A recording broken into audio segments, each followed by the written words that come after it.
Hi, I just wanted to talk tantrums today. So, tantrums from a parent's perspective can be absolutely horrendous, can't they?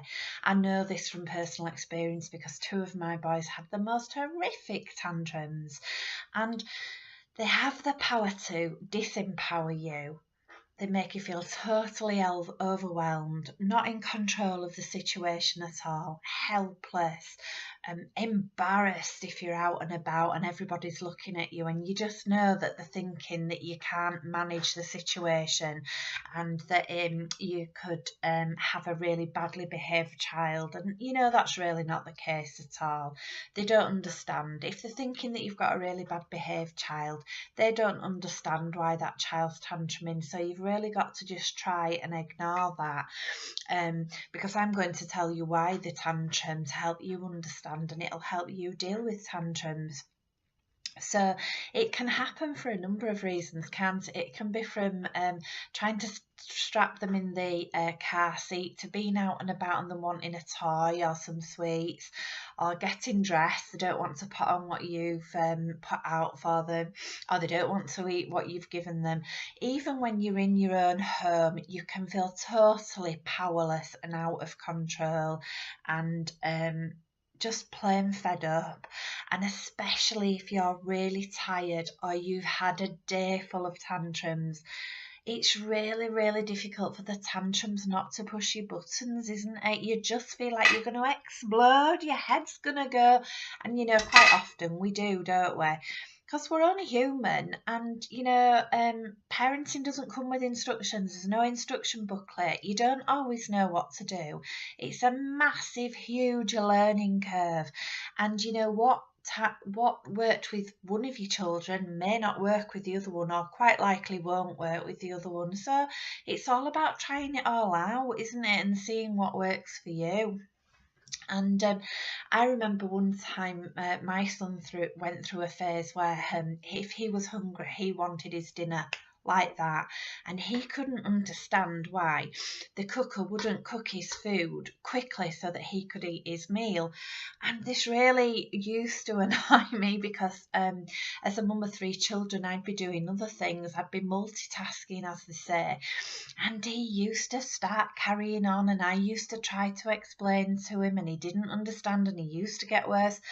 And I couldn't understand why he couldn't understand, but that is just it. He didn't understand, and he didn't have the vocabulary to tell me why he was so cross. But he was cross, he was angry, he was frustrated, he was disappointed that his food wasn't ready because he was hungry. And I should have tried to understand that from his perspective, but I didn't understand it.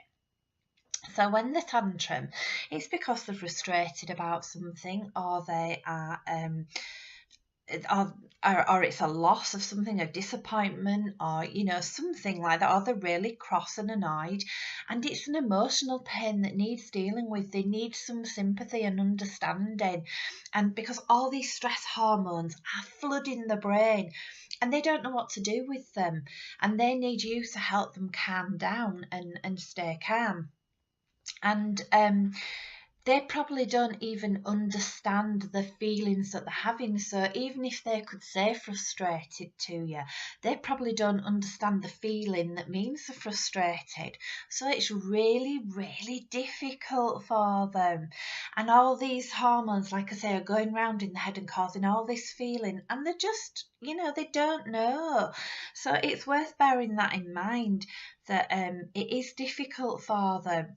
So, but difficult for you as well. So, what can you do? Well, you can start by trying to be really mindful of how your child's feeling, and to try and see it from their point of view, because I think often that helps us to stay a bit calmer if we can sort of walk in their shoes and try and understand what it is that's bothering them or annoying them or causing this tantrum. And then you can acknowledge the feelings. So you can say, I understand that you're really, really hungry and you don't want to wait for the cooker. Could have been my example. I know you're hungry. I know your tummy's rumbling and you just want your food.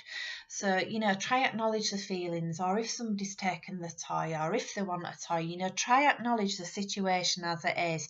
Make them feel and understand that they're being heard by you.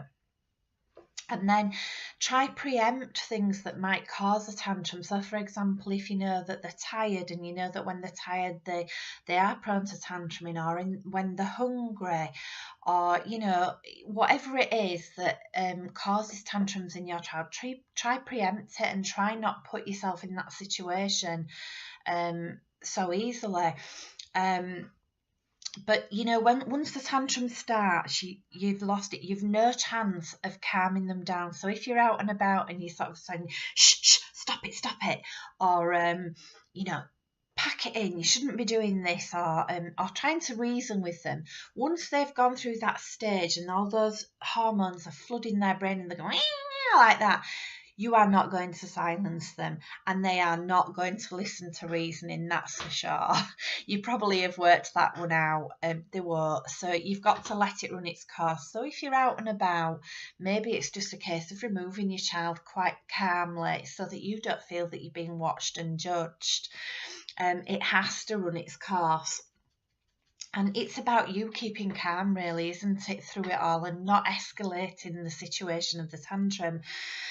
So you need to find a way to keep calm. So there's a few ways you can do that. You can do that by, sort of taking a deep breath, taking stock, being mindful of what I've just told you, that they really don't understand, that they are in emotional pain. They don't understand what they're feeling. They can't communicate to you what they're feeling either. So it is really difficult for them. Some mums have said that you can't do this in the supermarket, but some mums have said like they do jumping jacks or something like that, just to keep themselves calm and stop themselves from losing it. So you have a good idea of what things you can do to keep calm. But just to try remember really that the brains are so immature and all this is new to them and they really don't understand it. And by us losing our temper, it's really not going to help. We're just going to end up really feeling very bad, very annoyed, escalating the situation. Your child's not going to feel understood, and they're in a bit of emotional pain. So I hope that helps you to understand a little bit about tantrums, really. And there's another good one that I've said before actually as well, that if you're really struggling to deal with tantrums, try think of it as being not your child that you're dealing with. So if it was your friend's child that was in your house, would you react the same? Would you be so quick to lose your temper? You probably wouldn't. So try and find a way that works for you to try stay calm. And I'm not saying that you always have to stay calm, because you can't. We're all human and we all have good and bad days. But it's worth trying to start practicing and understanding your child and trying to find ways that you can deal with the tantrums yourself. Okay, bye for now.